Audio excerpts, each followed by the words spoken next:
Like Scary. We are back. I hope you all are having an awesome day. I'm having an awesome day. It feels great to be a horror fan. So you all today we're going to be talking more about the Halloween franchise and what could happen next. Before we get started, definitely smash the like button because it definitely helps. So you all, I've been thinking now. This plays in a lot of aspect and speculation with everything, and an article that was out there, and a lot of stuff that we've covered on our channel. So we know that Danielle Harris kind of threw a pitch to Malika Todd, talking to him about how we can, bring Jamie Lloyd back, and end up coming out with the final showdown with Jamie Lloyd and Michael Myers. And also, she touched on Instagram months back saying that she wants a final showdown with Michael Myers. Now, I was thinking is we seen how Halloween 4 ended off. Now this right here can kind of play in like a modern day Halloween and kind of keep that same grounded feeling from the trilogy. Now follow me, you guys. So we seen in Halloween 4 that the police squad actually gunned Michael down and he fell in like this ditch. We remember the ending of Halloween 4. He fell in this ditch. And Jamie Lloyd actually had like some type of evil transfer. She has some type of evil transfer, or something. And she did what she did with those scissors, that iconic scene. And Loomis is screaming like, "No!" We love that scene, right? So then Halloween 5 came about, and we seen where Michael went. We seen where he went, and we seen what happened. Now I've been thinking, if David Gordon Green can pick and choose where he wants to continue his story from, which he did. He continued from 78. Anything is possible. I'm not saying David Gordon Green is coming back. They kind of wiped their hands with the Halloween franchise. But what if we kind of got best of both worlds? And what I mean by that is we bring Danielle back, right? We bring Jamie Lloyd's character back. But it's no, like, how can I put it? Like, it's not taking place where it started, if that makes sense. Halloween 4, Michael's, in the ditch or whatever, and we put a time jump right there. Gotta follow me, you guys. We put a time jump right there where Michael falls into this ditch, almost similar to how he was in Halloween Ends in the sewer.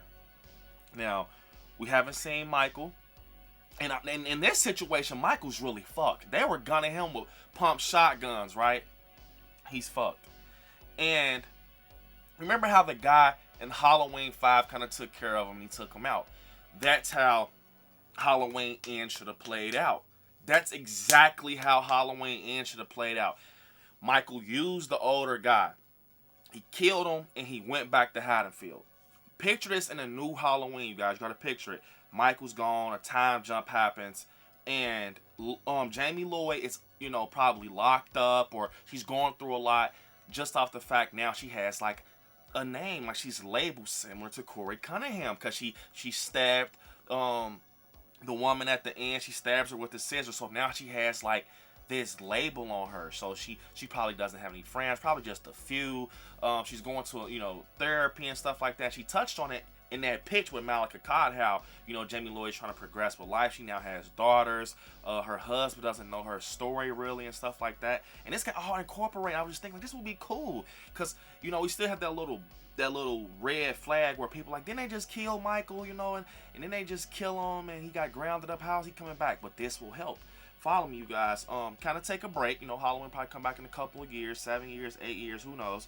But we kind of have it surrounding around new beginning, like a new beginning. It's years later, you got a new character and everything, kind of showing flashbacks of Jamie Lloyd, and she has the scissors, kind of get people like, oh, this is different. This is a different timeline, but it's still a modern day, new, fresh start. Let me tell you why. So Jamie is years later, time jump or whatever. Michael, he takes out the dude, he's back, and Jamie Lloyd is back living her life.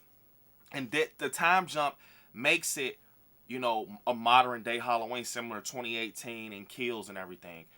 And we got Michael and Haddonfield, we got Jamie Lloyd back.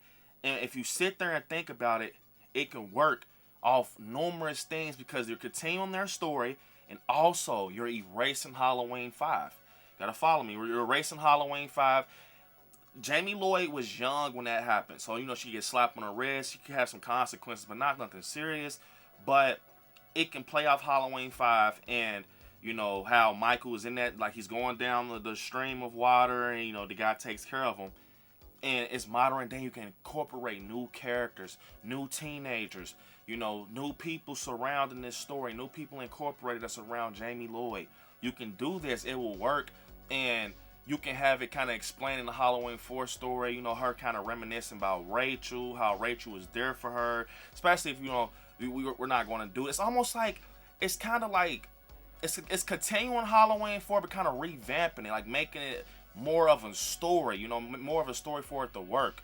So I was thinking that that can definitely work. And Jamie Lloyd, she's like, Michael was my uncle and stuff like that, and that can work.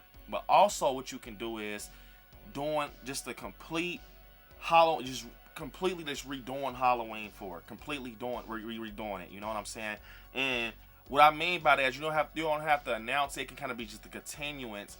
And this is just possibilities, because you seen in Halloween 2018, the podcasters told Laura she had 2 failed marriages, right? She had 2 failed marriages. So what if they kind of go back and it kind of connects a little bit with David Gordon Green's film? And what if she got pregnant and did not know? And the father of Jamie Lloyd kind of took off and took Jamie from Lori. I mean, it's all you can just do certain things, but took Lori because she's going through a lot and everything. And Lori's, she passed away. She got wrote off on Halloween 4, but you can do the same thing if you're remaking it. And now Jamie's getting a story explained to her how Michael's her uncle and stuff like that. You can continue like that. Also, back to the Halloween 4 thing, just kind of continuing that, it will work. Because you don't have to worry about, it took place in, such and such back in the day. It's a modern day Halloween with a different story, and he comes back. But you're going to have to, explain that to the crowd and let us know, okay, this is a new timeline. This is a new beginning. And I think it will definitely work, especially if it kind of takes place off where Michael goes in that ditch, and it explains, almost similar to how Halloween Kills was, it's showing the flashbacks and everything, but you gotta wait to do one of these because it's too early to do it. But then I think people will understand. I think people will definitely understand it. Also, something else, I've been thinking about is, the Halloween just completely doing a fresh start. This would be a cool idea too, because at the end of the day, we've done had Lori's story, we've had Jamie's story, and only thing is it's kind of risky. We've seen how it went with Rob Zombie's Halloween and how it kind of shifted a little bit. But I feel like if they were to do a Halloween 78 remake, it should be 2 things. If it goes a modern day remake, like taking place right now, just trying to tell a new age story of Michael Myers and stuff, you're going to have to do something just similar, mirroring that situation, kind of switch up the Judith thing, but kind of have it set in ground still, and just do it more modern day and more storytelling and story driven. And you can also do it like this. Just go completely how they did in the flashback, 78, the grainy look, the whole film. Similar to how Black Phone was shot. Just have that grainy look and kind of telling a story of Michael and kind of adding new things in there, your own things, keeping it still grounded and just having it like that, which would be very cool. But I feel like a modern day Halloween will definitely work if you do it right. For example, you can have someone, a little kid, same thing, go upstairs, take his sister out, Judith, and he gets locked up, kind of incarcerated, and he breaks out. And I think that it will definitely work, if you do something similar to that, like a modern day Halloween. Michael comes home, in the 2000s, early 2000s, and it's like a story to be told, almost like, how things go on in life right now, like stories with murders and stuff, kind of have Michael in that realm and kind of make it tighten up to kind of blend in with today's, murders and homicides and stuff like that. I think it would be crazy.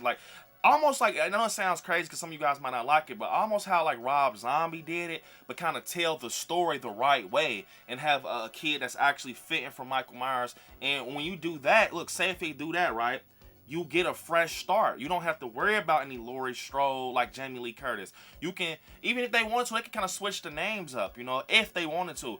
But I feel like you can also do that thing where you got the same characters' names, but it's just a fresh start to kind of give Michael a fresh beginning, so you can do part 2s. I feel like, Rob Zombie's Halloween, if he would have kept, doing things similar to what he did in 2007, then branch off the White Horse, he could have possibly had some good continuing stories. They had a Halloween 3 in the works possibly, but I feel like if they do a fresh start it can you know, be have more promising, you know, sequels and stuff like that. And I think that can really happen to do a fresh start. Because picture this, you got Michael with the same look, but now he's terrorizing teenagers, different groups, different names that have different backstories. But you know, you can even revamp the house but have it looking similar, just up to date, and kind of have, you can keep that same story but just redo it. You know, he goes back home, the house is boarded up, Michael Myers, you know, people are in high school and stuff like that, and just kind of have it still like that old school feeling, but still just have it modern day. I'm starting to think that a modern day Halloween can possibly fix this franchise from where it left off in Ends. Even though I loved Halloween Ends, but I'm just saying our minds, it can fix our minds, how it split the fans in the middle. If we get a fresh start, and I feel like that fresh start has to be a good fresh start. It has to hit hard in order for us to want to. We gotta love the characters. We gotta love the way Michael looks, the way he kind of goes. And like I said, I'm gonna keep saying Aaron Armstrong, man. Aaron Armstrong. I think a modern day Halloween would definitely work if they do it right and kind of pick some great scenery and stuff. So comment down below, you guys. How do you want Halloween to come back, and when do you think Halloween will come back? So I really do think it's coming soon, just off the simple fact that this whole trilogy we just came from made 400 million, over 400 million total. It's definitely coming back sooner than when we think. But yes, you guys, unfortunately, it's the end of the video. Don't forget to hit me on my social medias at ILIKESCARY on Instagram, ILIKESCARY_ on TikTok, right on Facebook, ILIKESCARY on Twitter, and right there where it says subscribe next to it, click join to become a member of the channel. And yeah, you guys, I want you to watch some horror movies. Stay scary out there. I love you all. Peace.